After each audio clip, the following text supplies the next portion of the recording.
Palsana Pathan park સુભાષભાઈની બિલ્ડિંગમાં રહેતા 29 વર્ષીય શ્રમજીવી મોહમ્મદ સાલુ મોહમ્મદ દારૂદ ગત તારીખ 4 માર્ચ 2025ના રોજ સાંજે 4 વાગે પલસાણા 4 રસ્તે ગયા હતા અને પ્લાઝા બિલ્ડિંગમાંથી આવેલી આઈસીઆઈસી બેંકના એટીએમની કેબિનમાં પૈસા કાઢવા ગયા હતા ત્યારે તેમની સાથે છેતરપિંડી થઈ હતી। જો કે પલસાણા પોલીસે છેતરપિંડી કરનાર આરોપીને પકડી કાયદેસરની કાર્યવાહી હાથ ધરી છે।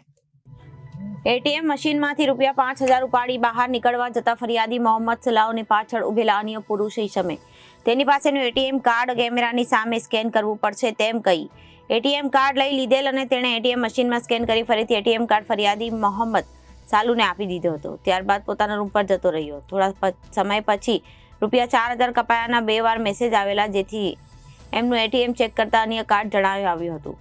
પોતાના બેંક ખાતામાં તપાસ કરતા કુલ્લે ₹16,000 પૂરા કપાઈ ગયા હતા, જેથી અજાણ્યા ઈસમે જેને પૂરું નામ સરનામું જણાયું નથી અને તેમના એટીએમ કાર્ડ કેમેરાની સામે સ્કેન કરવાનો કહી વિશ્વાસ અને ભરોસો આપી એમની સાથે ગુનાહિત વિશ્વાસઘાત કરી છેતરપિંડી આચરી હતી। જોકે પોલીસ સ્ટેશનમાં ફરિયાદ નોંધાવતા પોલીસે ત્રણેય આરોપીઓને પલસાણા પોલીસે અબ્દુલ હકીમ, ઝહીરુદ્દીન કુરેશ અને સઈદ સૈયદ ઉર્ફે કમાલુદ્દીન ખાન, રિયાઝ ખાન, સિરાજ તાજ ખાન પઠાણ તમામ જે યુપીના રહેવાસી છે એમને આગળની કાર્યવાહી પલસાણા પોલીસ મથકના સબ ઇન્સ્પેક્ટર એનઆર ધોડિયા સાહેબ કરી રહ્યા છે।